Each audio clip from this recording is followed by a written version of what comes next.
Hello good morning बच्चों, welcome back in maths classes. बेटा मैं आज आपको इस वीडियो में DAV class 8 maths chapter number 6 compound interest इसका ब्रेन टीजर स्टार्ट कराने जा रही हूँ। इस वीडियो के अंदर हम ब्रेन टीजर के क्वेश्चन नंबर 1 का ए पार्ट पूरा कंप्लीट करेंगे। तो चलिए देखते हैं क्वेश्चन नंबर फर्स्ट के ए पार्ट में क्या बोल रहे हैं। Tick the correct options. आपको यहाँ पर कुछ ऑप्शन दिए हैं जिसमें से जो सही है वो आपको बताना है।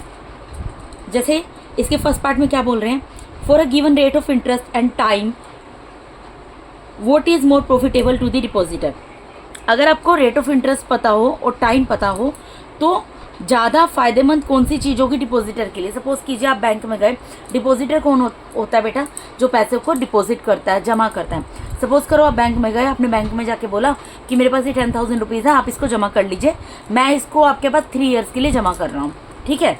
तो आप कौन होगा, डिपॉजिटर होगा। क्यों? क्योंकि आपने पैसा जाके जमा किया है। अब आपके लिए कौन सी चीज़ ज़्यादा फायदेमंद होगी।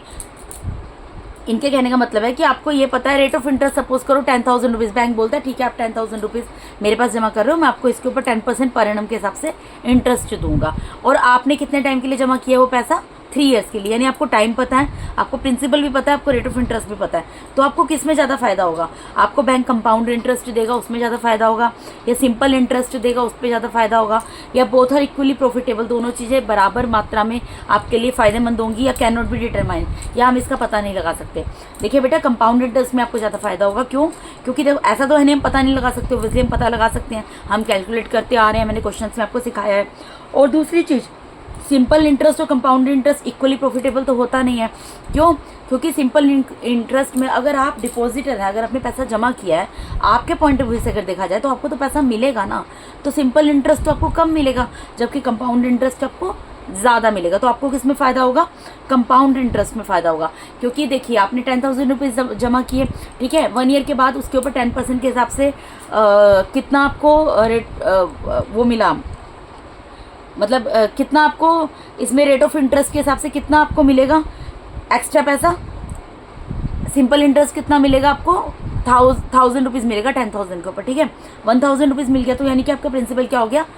अगर आप सिंपल इंटरेस्ट से ही उस क्वेश्चन को सोल्व करेंगे तो principal remain same for 3 years, principal तो हमेशा सेम रहेगी, यानी 10,000 ही रहेगी। लेकिन अगर आप कंपाउंड इंटरेस्ट के पॉइंट ऑफ व्यू से देखो और आप डिपॉजिटर हो, इस तरीके से देखो, तो आपका फ़ायदा किस में होगा, आपको तो कंपाउंड इंटरेस्ट में फ़ायदा होगा ना। क्योंकि फर्स्ट ईयर में जो बैंक आपको पैसा देगा, जो आपको बैंक इंटरेस्ट देगा, आपने जो पैसा जमा किया उस 10,000 उसके ऊपर, वो तो आपको 1,000 देगा। लेकिन सेकंड ईयर में तो आपका प्रिंसिपल चेंज हो जाएगा। आपका प्रिंसिपल क्या हो जाएगा, 10,000 प्लस मतलब सिंपल इंटरेस्ट प्लस प्रिंसिपल, वही अमाउंट बन जाएगा ना, यानी 11,000। अब आपको 11,000 के ऊपर आपको इंटरेस्ट मिलेगा, ठीक है, यानी आपको 1,100 रुपीज़ मिल जाएगा 10% के हिसाब से।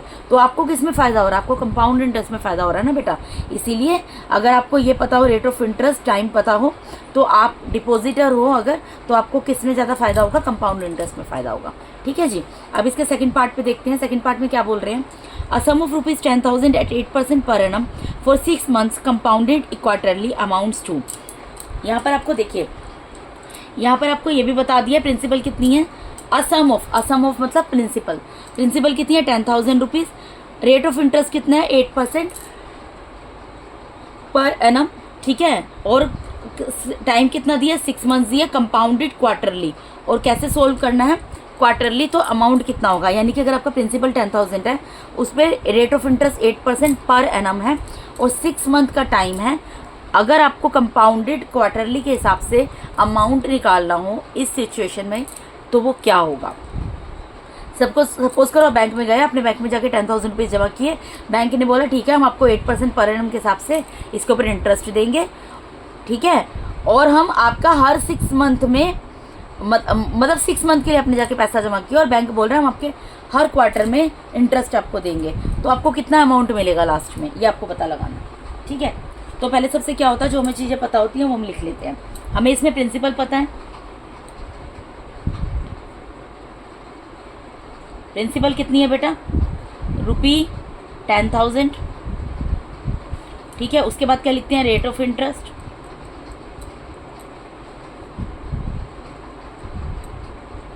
रेट ऑफ इंटरेस्ट कितना है इसमें, ये है 8% पर एनम है, लेकिन ये ठीक है, और टाइम कितना है 6 मंथ्स दिया है,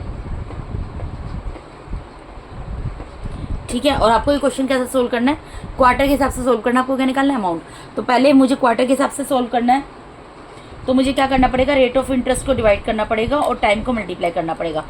क्वार्टर यानी कि 1 ईयर के 4th पार्ट, ठीक है। अब ये पर एनम है तो उसको क्वार्टर में चेंज करेंगे तो 8 डिवाइडेड बाय 4 करेंगे।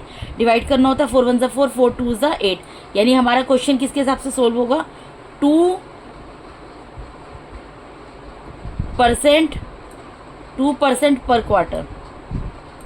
क्वार्टर लिख दो, क्वार्टरली लिख देती हूँ मैं। 2% पर क्वार्टरली के हिसाब से सोल्व होगा। और टाइम में क्या होगा, पहले तो ये मंथ में है, इसको क्या करना पड़ेगा, ईयर में चेंज करना पड़ेगा। तो 1 ईयर में कितने मंथ्स होते हैं बेटा, 12 मंथ्स होते हैं। तो मैं इसको 12 से डिवाइड कर देती हूँ। 6 1 6, 6 2 12, यानी ईयर में कितना आ गया, हाफ ईयर आ गया, 1/2 ईयर आ गया ना ये। अब इसको क्वार्टर में चेंज करना तो क्या करना पड़ेगा, 1/2 को मुझे 4 से मल्टीप्लाई करना पड़ेगा। 4 से मल्टीप्लाई करूंगी क्या आएगा, 2 1 2, 2 2 4, कैंसिल हो गया। तो यानी कि कितना आ गया, 2 क्वार्टर्स। यानी कि मैं टाइम की जगह क्या लिखूंगी, 2 क्वार्टर, और रेट ऑफ इंटरेस्ट क्या लूंगी, 2% per annum, sorry per annum नहीं, पर क्वार्टर। ठीक है बेटा, अब इसको क्वेश्चन को सोल्व करते हैं। हमें क्या निकालना है, हमें तो अमाउंट निकालना है ना। तो अमाउंट का फॉर्मूला क्या होता है, अमाउंट का फॉर्मूला आपको बताया हुआ है बहुत बार। क्या होगा, P1 plus R divided by 100 raise to the power n, where P is principal, R is rate of interest, n is number of conversion period any time. Principal कितने है बेटा, इसमें प्रिंसिपल है आपका 10,000। आपने स्टार्टिंग में कितने पैसे जमा किए, 10,000 रुपीज़ जमा किए। 1 की जगह 1 रहेगा। रेट ऑफ इंटरेस्ट अभी हमने क्या निकाला है, क्वार्टर में हमें आंसर देना है 2%। 2% क्वार्टर निकाला है ना, तो ये क्या आ जाएगा, 2 divided by 100 raise to the power n, मतलब नंबर ऑफ कन्वर्जन पीरियड या टाइम बोल दो। कितना निकला, 2 क्वार्टर्स। तो यहाँ पर 2 लिख दूंगी मैं। अब इसका जो कैंसिल हो सकता है कैंसिल कर दो, ये 2 के टेबल से कैंसिल होगा। 2 1 2, 2 5 10 और 1 0। यहाँ पर कितना आ जाएगा, 10,000। ब्रैकेट में क्या आएगा, 1 + 1 divided by 50 raise to the power 2। ठीक है जी, तो ये क्या हो गया, 10,000। इसमें एलसीएम ले लेंगे, 50 एलसीएम आएगा, 50 + 1 आ गया, होल की पावर 2। अब ये 50 + 1 कितना हो जाएगा, 51, 50 + 1 51 डिवाइडेड बाय 50 और इस पूरे होल की पावर 2। ठीक है, अब इसको सोल्व कर लो। यहाँ पे 10,000 multiply by 51 divided by 50 multiply by 51 divided by 50, इस पूरे होल की पावर 2 है, तो मैं इसको 2 टाइम्स लिख सकती हूँ मल्टीप्लाई में।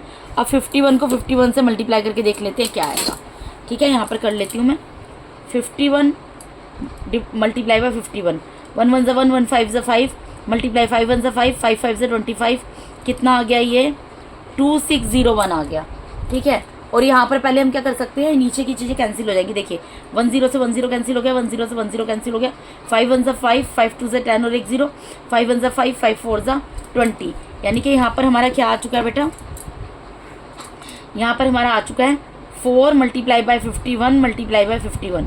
तो मैंने यहाँ पर आपको 51 से 51 को मल्टीप्लाई करके दिखाया है, क्या है, 2601। अब इसको 4 से मल्टीप्लाई कर लेते हैं तो कितना आ जाएगा, 4 1 4, 0 4 6 24, कैरी के 2, 4 2 8 + 2 10, रुपी 14,404। यानी कि आपको कितना मिलेगा बैंक से, 14,404 रुपी।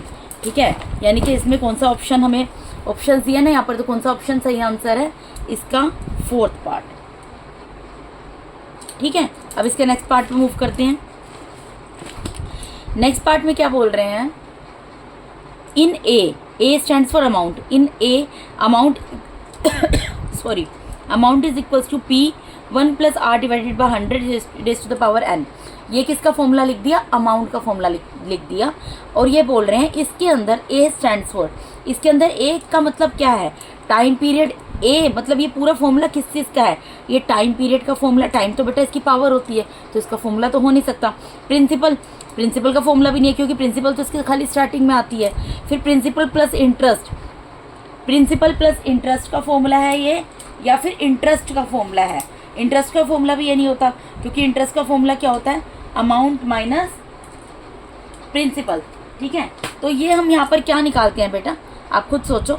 अमाउंट कैसे निकलता है, ये अमाउंट का फॉर्मूला है। अमाउंट जब आप इसको यूनिटरी मेथड से सोल्व करते हो तो कैसे निकालते हो, प्रिंसिपल प्लस सिंपल इंटरेस्ट। तो अमाउंट के अंदर यानी क्योंकि हमें पता है ए का मतलब क्या है अमाउंट, तो अमाउंट कैसे निकलता है, प्रिंसिपल प्लस सिंपल इंटरेस्ट। तो इसका मतलब इसका आंसर कौन सा होगा, इसका third part, principal plus simple interest, यानी interest and simple interest both are the same things. उसके बाद पार्ट नंबर डी पे मूव करते हैं। इसमें क्या बोल रहे हैं, if the number of conversion periods is greater than और equal to 2। Number of conversion period मतलब जो हम पावर एन लिखते हैं, कुछ लोग उसको टी करके भी डिनोट कर देते हैं टाइम के लिए, ठीक है। अगर वो 2 है या 2 से ज़्यादा है, 2 है और 2 से ज़्यादा है, ठीक है, देन कंपाउंड इंटरेस्ट इज, तो कंपाउंड इंटरेस्ट क्या होगा, less than simple interest, simple interest से कम आएगा, greater than simple interest, simple interest से ज़्यादा आएगा, लेस देन और equal to simple interest, simple interest से कम आएगा या फिर इक्वल आएगा सिंपल इंटरेस्ट के, और ग्रेटर देन और इक्वल टू सिंपल इंटरेस्ट, या सिंपल इंटरेस्ट से ज़्यादा आएगा या फिर इक्वल आएगा सिंपल इंटरेस्ट के। देखो बेटा, अगर कन्वर्जन पीरियड 2 है, सपोज करो आप कोई क्वेश्चन है जिसको आपके सिंपल आप क्या बोला है इसमें, हमें बेसिकली कन्वर्जन पीरियड का बोला है, कंपाउंड इंटरेस्ट जब हम निकालते हैं। सपोज करो आपका कंपाउंड इंटरेस्ट निकाल रहे हो बेटा, ठीक है, और उसमें जो नंबर ऑफ टाइम मतलब जो टाइम है वो 3 ईयर्स दिया हुआ है, ठीक है। कंपाउंड इंटरेस्ट निकाल रहे हो और टाइम जो वो 3 ईयर्स दिया है, तो आप खुद सोच कर देखो कि जो कंपाउंड इंटरेस्ट निकलेगा क्या वो सिंपल इंटरेस्ट से कम आएगा, क्या वो सिंपल इंटरेस्ट से कम आएगा, सिंपल ये सब तो हो ही नहीं सकता, लेस देन तो होगा ही नहीं, ना ग्रेटर देन होगा, सिंपल ग्रेटर देन और इक्वल टू सिंपल इंटरेस्ट ये भी नहीं होगा। इसका आंसर क्या होगा, ग्रेटर देन सिंपल इंटरेस्ट, वो सिंपल इंटरेस्ट से ज़्यादा आएगा। क्यों, आप सपोज आप वही वाला एग्जांपल ले लो जो मैंने इसके फर्स्ट क्वेश्चन के फर्स्ट आपको बताया था कि सपोज करो आपका प्रिंसिपल 10,000 रुपीज़ है, ठीक है, और आपको रेट ऑफ इंटरेस्ट जो है 10% के हिसाब से मिलेगा, और आपको 3 ईयर्स के लिए आपने पैसा बैंक में जमा किया है। अब आप एक चीज़ बताओ मुझे, जो आपको कंपाउंड अमाउंट मिलेगा, आपको कंपाउंड इंटरेस्ट जो मिलेगा, जो कंपाउंड इंटरेस्ट मिलेगा वो सिंपल इंटरेस्ट से ज़्यादा ही मिलेगा ना 10,000 के ऊपर। अगर आपको कंपाउंड इंटरेस्ट बैंक दे रहा है 10,000 के ऊपर आपकी प्रिंसिपल है और 10% पर एनम के हिसाब से दे रहा है, तो आपको सिंपल इंटरेस्ट ज़्यादा मिलेगा या कंपाउंड इंटरेस्ट ज़्यादा मिलेगा? ऑब्वियसली कंपाउंड इंटरेस्ट ज़्यादा मिलेगा। क्यों? क्योंकि सिंपल इंटरेस्ट में तो जो प्रिंसिपल होती है through out the 3 years same रहेगी। अगर 10,000 प्रिंसिपल है 10,000 रहेगी, वो बढ़ेगी नहीं। लेकिन कंपाउंड इंटरेस्ट के अंदर आपका अमाउंट जो है हमेशा चेंज होगा, जिस वजह से जितना ज़्यादा अमाउंट होता है उसके ऊपर उतना ज़्यादा इंटरेस्ट लगेगा। तो आपको किस में फ़ायदा होगा?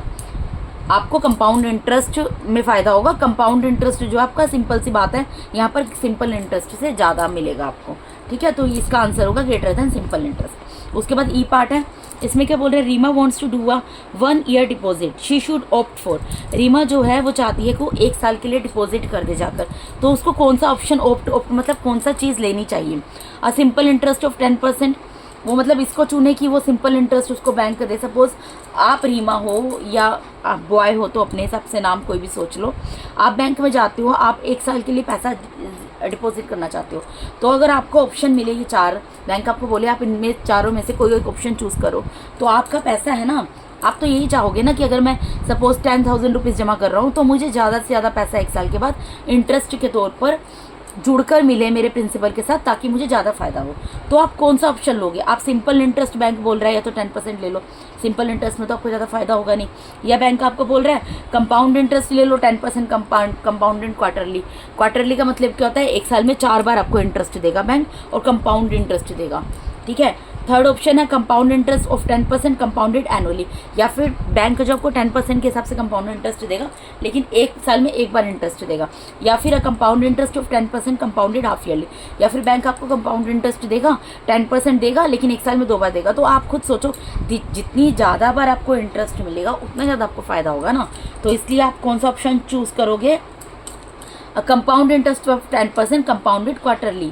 आप बोलोगे कि मैं वो ऑप्शन चूज़ करूंगा जिसमें कि आप मुझे कंपाउंड इंटरेस्ट दोगे 10% और हर एक 4 महीने में 1 बार दोगे। आपको 4-4 महीने में, यानी कि 1 साल में सोचो आपको अगर 4 बार मिल जाएगा इंटरेस्ट, 3 मंथ्स के बाद सॉरी, आपको 4 टाइम्स अगर इंटरेस्ट मिल जाएगा 1 साल के अंदर, तो आपको ज़्यादा फ़ायदा होगा ना बेटा, ठीक है। तो बेटा इसके साथ ही मैंने आपको यहाँ पर DAV class 8 maths chapter number 6 compound interest, इसके ब्रेन टीजर का question number A with their all parts complete करा दिया है। मिलते हैं नेक्स्ट वीडियो में। अगर मेरे चैनल पे नए हैं तो काइंडली मेरे चैनल को सब्सक्राइब कीजिए। अगर आप लोगों को मेरा टीचिंग मेथड अच्छा लगता है तो मेरे वीडियोस को ज़्यादा से लाइक कीजिए, अपने फ्रेंड्स के साथ शेयर कीजिए। Thank you so much for watching my YouTube videos better. Thank you so much, God bless all of you.